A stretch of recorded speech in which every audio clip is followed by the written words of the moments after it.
네, 박사방 공범들이 연이어 법정에 서게 됩니다. 검찰은 박사방 운영자 조주빈의 공범인 붓다 강훈을 내일 구속 기소할 방침인데요. 네, 오늘 관련 내용을 박주희 변호사와 함께 자세히 살펴보도록 하겠습니다. 어서 오세요. 네, 안녕하십니까.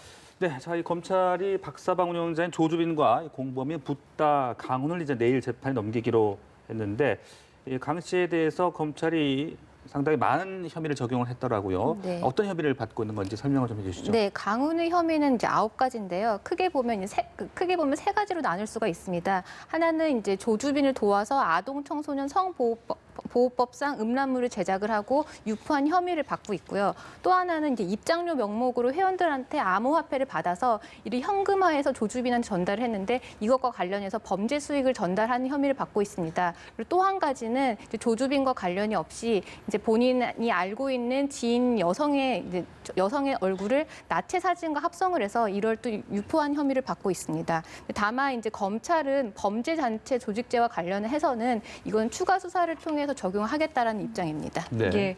자, 또 다른 관련자죠. 닉네임 이기야 이원호의 경우에는 현재 구속 기소가 된 상태입니다만은 현역 군인 신분입니다. 그렇게 되면 이제 앞으로 군사 법원에서 재판을 받게 되는 거죠. 네네. 그 체포 당시에 이기야는 지금 군인이었기 때문에 검찰에서 계속 수사를 해왔습니다. 예. 군 검찰은 말씀하신 것처럼 지난 1일에 이제 구속 기소를 했는데 이에 따라서 이기야는 수도방위사령부 보통군사법원에서 앞으로 재판을 받게 될 예정입니다. 네, 그렇다면 군사법원과 일반 법원에서 재판을 받는 것이 지금 이번 사건에 대해서 좀 뭔가 또 차이가 있는 겁니까? 군사법원은 이제 군인의 형사 사건에 대해서 재판을 하는 이제 특별 법원인데요. 네. 군 형법상 성범죄 같은 경우는 일반 형법보다 이 법정형이 높습니다. 다만 군 형법에 적용되는 이제 성범죄 같은 경우는 이제 군대 내부에서 군인들끼리 이제 저질러진 이런 성범죄에 대해서 적용이 되는 거고 이번 건 같은 경우는 아동 청소년 보호에 관한 법률들 일반 형법이나 특별법이 적용 대상이기 때문에 네. 사실 그것과는 좀 관련은 없습니다. 그렇군요. 그 이원호의 경우도 역시나 지금 신상 정보가 공개된 상황이잖아요. 네. 이게 군사법원으로 가게 되면은 저희가 포토라인에서는 그런 모습은 볼 수가 없는 거겠죠. 그 부분도 군 검찰에서 내부적으로 이거는 공보와 관련해가지고 논의를 통해서 그거는 결정할 수 있는 사안입니다. 네, 그리고 앞서 잠깐 언급을 하셨듯이 이제 이 서로의 역할을 분담한 유기적인 결합체로 보는 것이냐, 이제 범죄 단체 조직죄 적용 여부 이게 좀 상당히 주목을 받고 있는데 어떻게 좀 이해를 하면 되는 겁니까? 네, 그 범죄단체 조직죄라는 거는 이제 사형이나 무기 아니면 4년 이상의 이제 징역형에 처할 수 있는 이 범죄를 이거를 공모한 경우에는 이거를 이제 실질적으로 실행을 했는지와 상관이 없이 그리고 어떠한 역할을 맡았는지랑 상관없이 그 죄에 해당하는 법정형으로 처벌받는 건데 네. 지금 조주빈의 경우에 같은 경우는 지금 범죄단체 조직죄에 대해서는 굉장히 부인을 하고 있어요. 그래서 이게 과연 적용이 가능한 거냐 이런 얘기가 나오고 있는데 사실 범죄단체 조직죄 법정형이 워낙 높기 때문에 네. 조주빈의 입장에서는 사실은 부인할 수밖에 없는 상황이고요. 결국 수사를 통해서 밝혀야 되는 겁니다. 근데 지금 말씀하신 것처럼 범죄단체 조직죄의 핵심은 이 사람들끼리 이 집단에서 과연 통솔적인 지휘 체계가 있었는지 네. 이게 핵심입니다. 그래서 통상적인 뭐 보이스 피싱 범죄 단체나 아니면 뭐 유사 수신 단체 같은 경우는 이 사람들끼리 어떠한 각자 직책에 따른 어떠한 역할이 있었고 그리고 어떻게 내부 규율을 했으며 그리고 어떻게 범죄 수익을 분담을 했는지 이런 네. 걸 통해서 범죄단체 조직죄를 적용하게 되는데 이것도 역시 박사방 사건도 같이 이 부분에 대해서 많이 밝혀져야 되는데 사실은 이거는 조주빈이 아무리 부인한다고 하더라도 공범들의 수사를 통해서 이 공범들이 각자 여기서 어떤 역할을 맡았고 예. 어떻게 범죄가 저질러지게 됐으며 그리고 범죄 수익을 어떻게 분배를 했는지 이거를 좀 밝혀야 되는데 다만 이 부분에 있어서는 조금 이제 맹점은 하나는 그 보이스피싱 단체 같은 경우 실질적으로 이 단체원들이 이거를 수익을 분배받기 때문에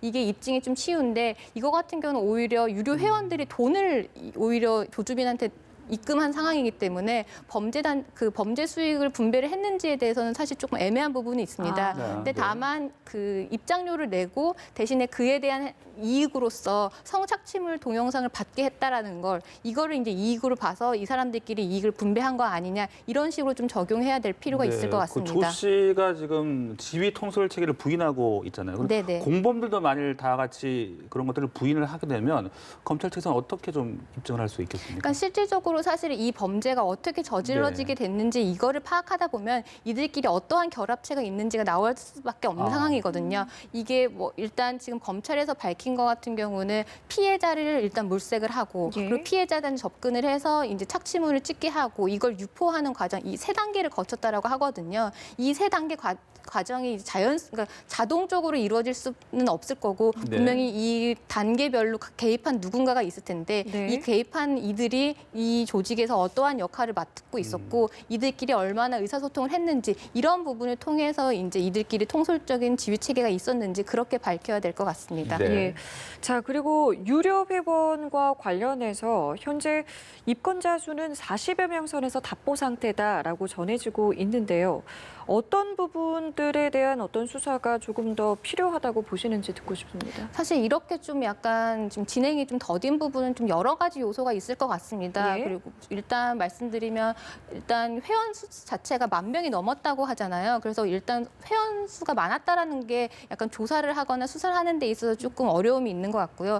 두 번째는 이제 텔레그램을 이용했다고 하는데 텔레그램 메신저의 특성도 이게 하나의 작용을 한 것 같습니다. 그래서 텔레그램을 메신저를 탈퇴한 사람들을 이제 뒤늦게 이제 신원을 확보하는 거에 있어서 좀 어려움을 겪는 것 같고 또 한 가지는 입장료를 이제 암호화폐로 이제 지급을 했다라고 하는데 암호화폐를 지급하는 방식에는 개인이 특정되지 않고도 이제 지급할 수 있는 여러 가지 방식이 있는데 이 부분에서도 실질적인 입금자가 누구냐 이런 부분을 파악하는데 좀 어려움이 있는 것 같습니다. 네.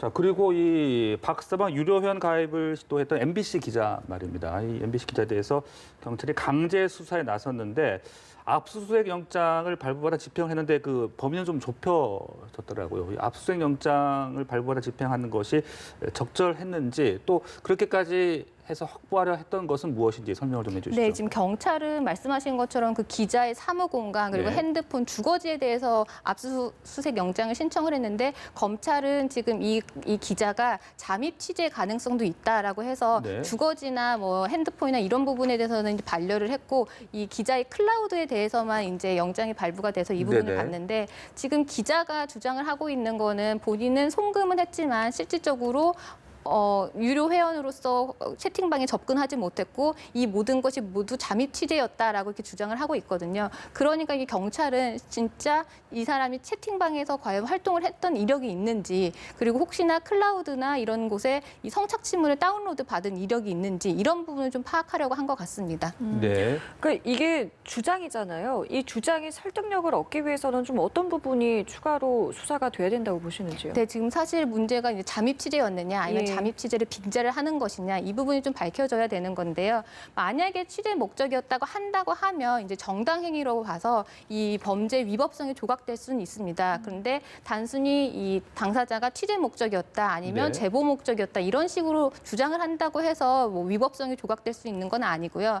만약에 기자가 잠입 취재였다고 한다고 하면 본인 자체적으로 뭔가 조사한 리서치한 기록이 있다거나 아니면 네. 취재 기록이 있다거나 아니면 뭐 데스크에다 보고했던 이력이 있다거나 네. 어떠한 형태로라도 취재에 했다라는 이러한 이력을 만들어놨어야 되는데 그게 없다고 한다고 하면 사실 그 주장은 설득력을 떨어질 수밖에 없죠. 그래서 이 부분이 네. 약간 좀 핵심적으로 파악돼야 될 것 같습니다. 네, 그러니까 취재 목적이 분명했냐 이제 그 부분을 중점적으로 봐야 된다고 말씀하셨는데, 근데 압수수색 영장에서 그 사무 공간이나 주거지 이런 것들은 반려가 됐잖아요. 그거는 네. 어떻게 봐야 되는 겁니까? 그러니까 지금 검찰 입장에서는 네. 잠입 취재였다라고 했기 때문에 이 부분은 이제 반려를 한 건데 네. 만약에 이번에 클라우드를 압수수색을 했는데 클라우드에 만약에 실질적으로 채팅방의 회원으로서 활동했던 이력이 있다거나 예. 아니면 성착취물이 다운로드된 이력이 있다고 한다고 하면 추가적으로 추가적으로도? 네. 압수수색 가능성은 있다고 봅니다. 네. 아까 말씀하신 것처럼 설득력을 위해서 그러면 앞으로도 압수수색 그 범위를 좀 더 넓혀서 또다시 재수사가 가능하다. 네, 만약에 그런 혐의점이 있다고 한다고 하면 취재가 아니고 실제로 뭐 채팅방으로 활동했던 이력이 있다거나 예. 하면은 좀 더 수사의 범위를 넓힐 수가 있겠죠. 알겠습니다. 다른 주제로 좀 넘어가 보겠습니다. 민식이법이 시행된 지 이제 한 달 정도가 지났는데 이 어린이 보호구역에서 발생한 사고에 대해서 좀 더 가중 처벌을 하는 것은 뭐 이해를 한다마는 처벌 수위가 좀 높지 않느냐 지금 반응이 나오고 있거든요. 지금 처벌 수위가 얼마나 높은 건지 좀 논란이 어떻게 좀 되고 있는 겁니까? 네, 지금 그 민식이법의 골자는 사실 두 가지인데요. 네. 하나는 이제 어린이 보호구역에다가 과속 그 카메라를 의무 설치하자는 이제 도로교통법 개정안이고요. 또 하나는 이제 어린이 보호구역에서 제한 속도 30km를 위반을 하거나 아니면 어린이 보호 주의 의무를 위반을 해서 아이를 사망해 하거나 이제 다치게 했을 때는 최대 무기 또는 3년 이상의 징역에 처해질 수 있도록 하는 이제 특가법이 너무 과잉 처벌하는 거 아니냐 이러한 논란이 있습니다. 근데 말씀하신 것처럼 이 과잉 처벌 논란이 있을 수 있는 것도 네. 지금 처벌 수위가 무기 또는 3년 이상의 징역인데 이게 어떤 것과 맞먹냐면 그 재작년에 윤창호법이라고 해서 음주운전을 통해서 이제 음주운전을 해서 사고가 났을 때 이제 처벌하는 이 법이 개정이 됐는데 이 법과 거의 맞먹는 수준입니다. 그래서 네. 운전자들 입장에서는 어린이 보호구역에서는 아무리 제한 속도 30km를 지키고 조심히 해도 아이들이 갑작스럽게 튀어나오는 것 같은 네. 경우는 발견하기 못하는 가능성도 있는데 모든 어린이 보호구역을 운전하는 운전자들을 잠재적인 범죄자로 모는 거 아니냐 네. 이러한 얘기가 나오고 있는 거죠. 네. 이게 법안 수정이 만약에 가능하다면 변호사님께서는 이게 형량을 좀 낮출 필요가 있다고 보시는 건지요? 형량 부분에서도 좀 아까 말씀드린 것처럼 윤창호법과 비교했을 때는 약간 형평성 부분에 있어서도 네. 좀 더 조정은 필요할 것 같고요. 또 한 예. 가지는 지금 이 민식이법의 적용 요건 자체가 아까 말씀드린 것처럼 제한 속도 30km를 위반을 하거나 아니면 어린이 보호 주의 의무를 위반을 했을 텐데 네. 사실 어린이 보호 주의 의무 위반이라는 게 사실 좀 막연한 개념이긴 예. 합니다. 그러니까 정말 제한 속도를 지켜서 운전을 한다고 하더라도 정말 사각지대에서 튀어나오는 아이들 같은 경우는 발견하기 어려운 부분도 있거든요. 이런 그 요건 자체가 좀 막연한 부분이 있어서 네. 그 억울한 이 범죄자를 만들지 않기 위해서는 적용 요건도 좀 더 구체화할 필요가 있어 보입니다. 말씀하신 대로 이제 어린이들이다 보니까 예상할 수 없을 정도의 그런 돌발적인 상황도 발생할 수 있다. 그런 부분이 좀 고려가 돼야 된다. 이런 말씀이신 네, 거죠? 네, 맞습니다. 네, 알겠습니다. 지금까지 사건 사고 소식 박주희 변호사와 함께 이야기 나눠봤습니다. 오늘 말씀 고맙습니다.